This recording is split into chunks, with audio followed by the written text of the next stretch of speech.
Hello, this is Professor Scott Norman at Pittsburgh State University, and today we are in the Automotive Fuels Lab, and we are going to be doing pour points and cloud points of diesel fuels. And so the first thing that we need to do in order to check pour point and cloud point of the fuel is to get the bath ready. And so a lot of people will just stick fuel samples in a freezer, and they got to pull them out every 15-20 minutes and look at it, and most normal freezers will not get cold enough in order to do a proper cloud pour point test. And so what I do is I have a special fixture. Again, I'm thinking I could go home and maybe get a crock pot or something and it'd be the same thing, but basically I need something to be able to hold some fluid, and I need something to be able to put some sample of fuel into in order to test the fuel. And so what I do is I use two products. I use acetone, which has a really low freeze point, and then I also use dry ice. And so I went to my local meat store and I got dry ice, in which they use the packaged meat, and they put it, they send it all over the world. And so when you mess with dry ice, you want to be careful that you wear gloves, because touching it will burn you. And so I'm going to grab a couple samples that I've already put in. I already took a hammer and kind of broke them up, and I'm going to put them in my bath. So I'm going to put them in my bath. And so I'll put a few of these in here to get started. And if they're really big, I may have to take a hammer and crunch them up. You can hear that dry ice is already cooling down some of my apparatus. I'm going to put some more dry ice in. I tend to put a lot of dry ice in at the beginning. It's better to put the dry ice in first and then put the acetone in second. You get less frothy. Sometimes the problem is when you drop the dry ice in, it makes a splash of the acetone, and you prefer that not to happen. Acetone is a pretty common chemical that you find in body shops. My daughter has bottles of acetone up in her bathroom because it's a finger polish removal and remover, and so it's a pretty easy thing to get a hold of. I normally go to my local hardware store, and they have gallons of it I could pick up pretty easy. I don't have to go to a specialty shop or anything like that. Okay, so I got quite a lot of dry ice in there, and I'm gonna put my dry ice back into my cooler. That way I could save some in case I need it for later on. Next thing I need to do is get my acetone and pour the acetone in the bath. And what works best is a funnel. That way because if you pour it up at top, the acetone hits that dry ice and it likes to froth, and it gets all over the place and starts bubbling up and stuff like that. And so again, what we're doing now is just preparing the bath to get ready to do the sample. So I'm going to pour a little bit of acetone with my funnel in position.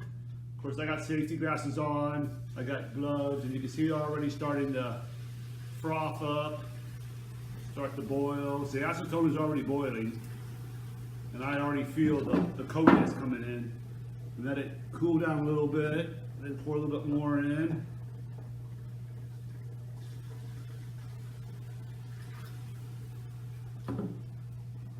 Pour a little bit more in.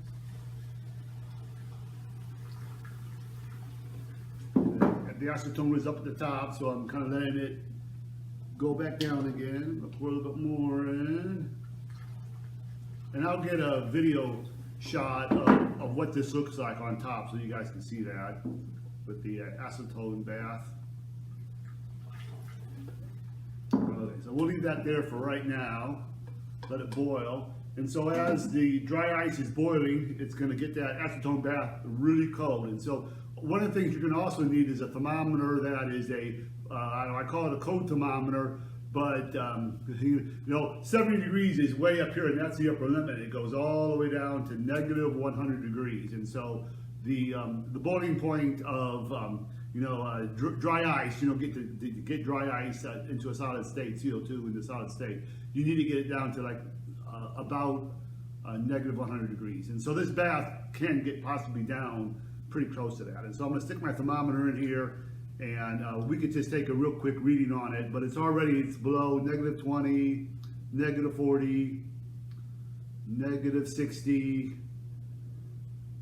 negative 80. Let's just see how low it goes here real quick. Negative 85 degrees. And so again, it's very cold. Again, you can't get that with a normal refrigerator. If you try to buy a scientific refrigerator that gets down that low, you're looking at spending thousands of dollars. And really, I just have, you know, as far as supplies, not much to spend on as far as the dry ice and the acetone. That's fairly cheap. To find some container that, you know, is fairly well insulated in order to keep the dry ice cold as long as possible, it helps out. So this is a super insulated test apparatus that I have. Inside it has 4 chambers in which I could put samples of fuel, so I could actually do 4 different tests at one time. And so the next step in the process is to get our samples ready while the dry ice is doing its thing. I may put a little bit more dry ice in to keep it cool. I may put a little bit more acetone in just to get up the actual level a little bit higher. Right now we're at negative 90 degrees as far as that bath. So obviously you want to make sure that you don't stick your fingers in there. Again, it's fairly cold. You don't want to get burned. I'll put a little more acetone in. And you can see it kind of frothed up just a little bit as I do that. I'm trying to keep my 4 cylinders here dry so I don't get any acetone inside there, because that will skew my results. And if I see that my bath, you know, starts warming up a little bit, goes from negative 90 to maybe negative 80 or negative 70 or negative 60, I'll just put a little bit more dry ice in there is all I'll do, and that will bring it back down, drop it in very, very slowly. I wanted to show you what the bath looks like from the top. So you got your 4 cylinders that are dry inside there. There's cork in the bottom of it, so so it's not actually touching the sample glass containers I'm put in isn't going to touch really the bottom. You can already see a little bit of frosting on the copper tubes that the samples go in. Again, it's extremely cold. I'm going to grab my thermometer, take a look at that, and see what it reads. But you can see if I bring it up closely, you know, negative 90 degrees is what it's showing you right there with the red on it. I don't know if you guys can see that very well. It's warming up just a little bit. Now it's negative 80. So I'm going to stick it back in there, and that way the bath is very, very cold. Next step in the process is to get the sample ready, to put your sample of diesel fuel inside the test chamber. And again, we're still at negative 85, so that's sufficiently cool. I am these darn safety locks for these new fuel tabs I just love. So I went ahead and I got some brand new diesel fuel this morning at the local filling station. So it is it's October 30th, day before Halloween. So trying to get dry ice was pretty hard because everyone's using dry ice for Halloween. But I got a good sample of diesel fuel. You know, it's cold weather. You know, it was 30 degrees the other day, so hopefully the pour point is low enough for winter driving, I'm gonna call that. So I'm gonna take my diesel fuel, which is regular number 2 diesel fuel at the pump, and I'm gonna put it in a little glass container. You have to have something glass where you can see through it. And there's a little line in there where I tend to fill it up. There we go. That way that we're consistent. So again, I have 4 of these tubes, and so I'll put a sample of fuel, different ones in each one. So I'll put regular diesel in one of them, and I'll put some diesel fuel with some like diesel 911, you know, some diesel additive to try to lower the the actual cloud point on it.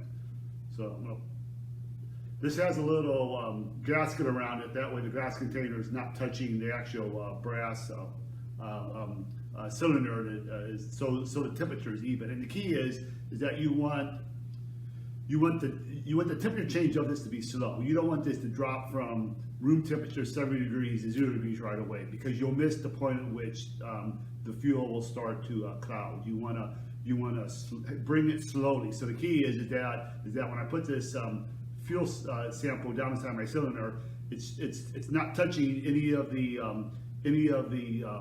acetone that's at -80 degrees, and it's not touching the copper tube. There's only air around it. So again, you're slowly bringing it down temperature a few degrees at a time. And so what I also need a thermometer, and so this is one of my cold temperature thermometers. And I'm going to put this in, and it has a cork in it, so the thermometer is able to hold. And what you're going to want to do is you're going to want to take your thermometer and bring it to the very top. So the bulb's at the very top of the sample. So what I'm going to do is I'm going to put this sample inside this cylinder, and I'm going to let it cool down. And every 5 minutes, I'm going to take it out and I'm going to look at it, and I'm going to see if I start to see clouding.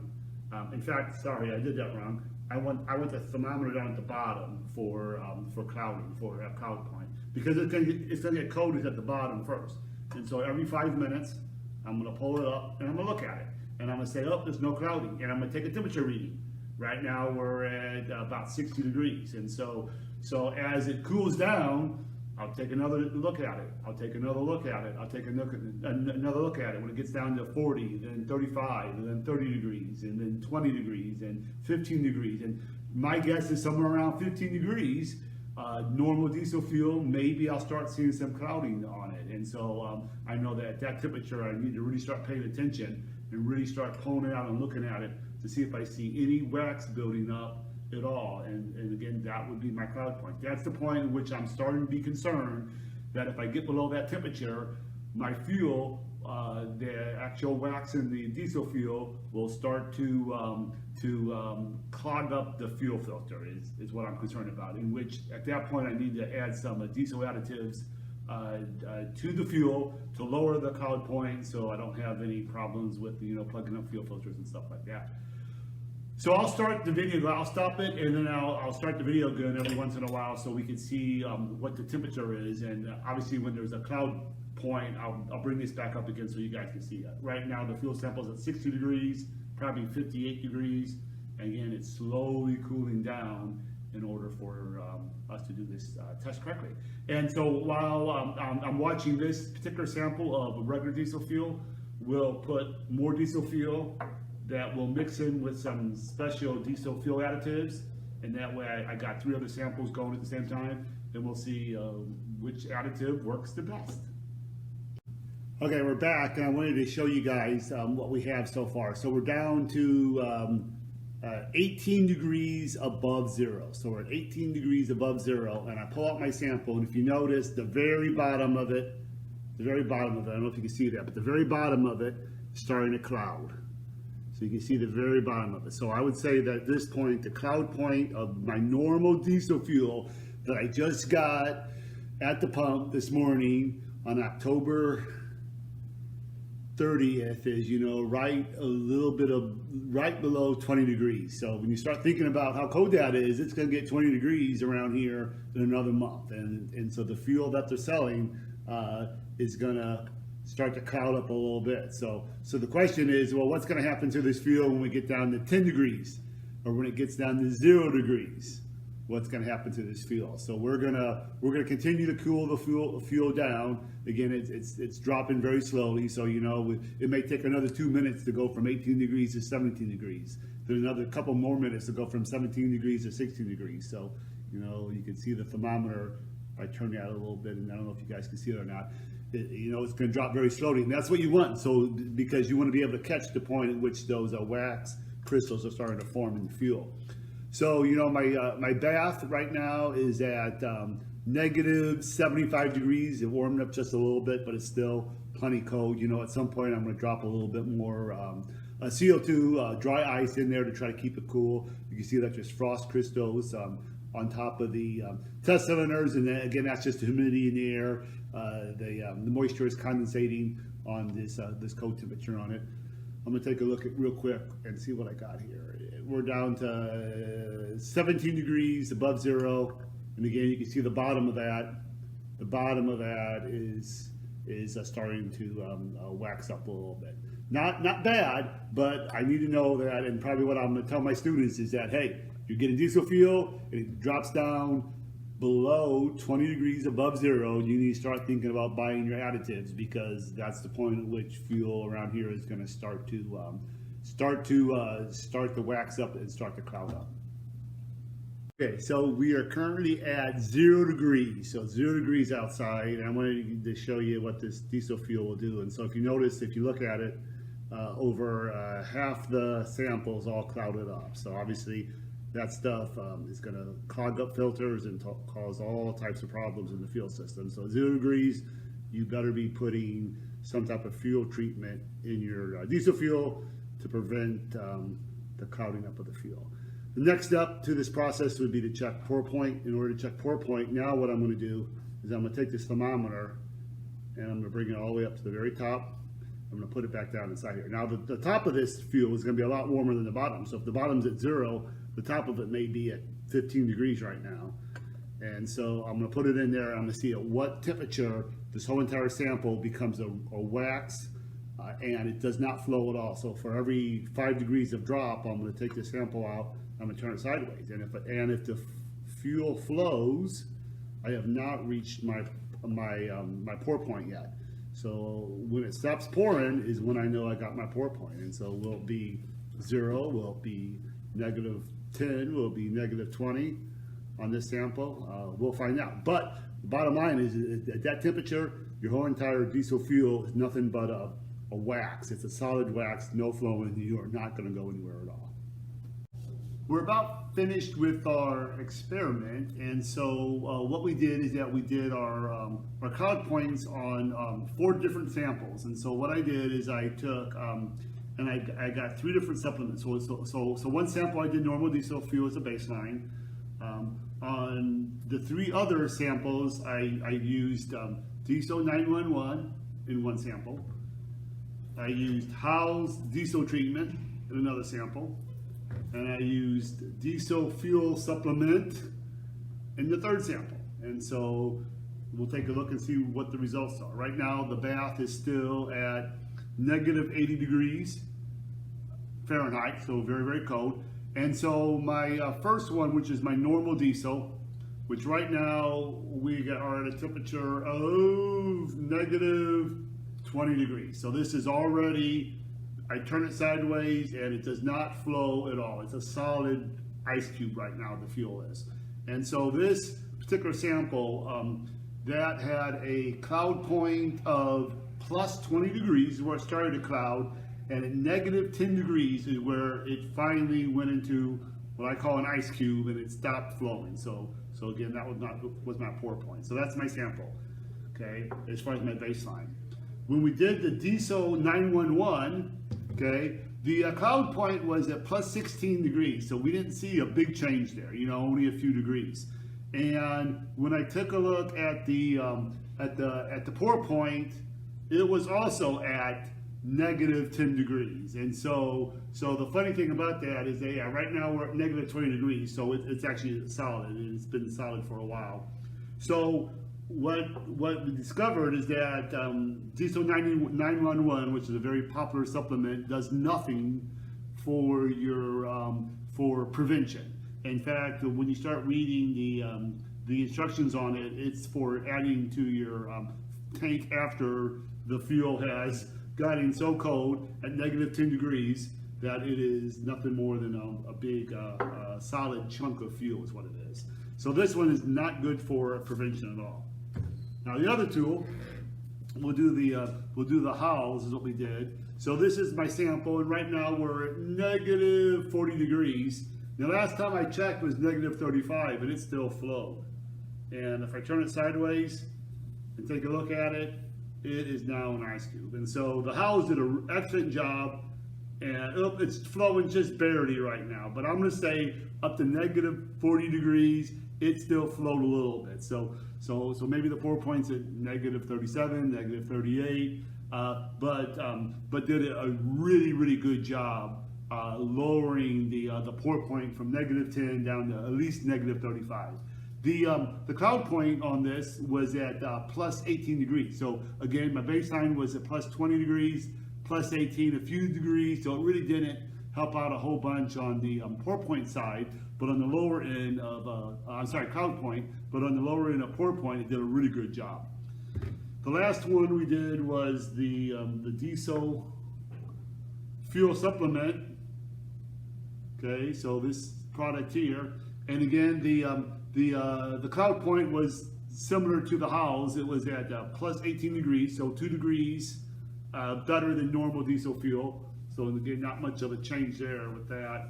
But my pour point, if I turn it sideways, it currently is barely flowing. It's just barely able to flow. And right now we're at negative 40 degrees, and it's just barely moving. So, you know, I would probably call my pour point, you know, somewhere around negative 38, negative 39, negative 40. It didn't flow when I first took it out, but as it warms up, when I take it out, it starts to flow a little bit. And so again, the diesel fuel supplement in the house did an excellent job to stopping the fuel from freezing up solid to where it was nothing more than a big ice cube on that. And so this is how we test the cloud point and the pour point of fluids, particularly diesel fluids. If I tried to do something with biodiesel, I would see that the temperatures are a lot higher. If I tried this with kerosene, I would see that the temperatures are a lot lower as far as cloud point and pour point. This is Scott Norman, and if you guys are looking for more educational videos, you could look at my Professor Pentane YouTube channel, and I also have a website. Just look for professorpentane.com. Thank you very much. You guys have a good day.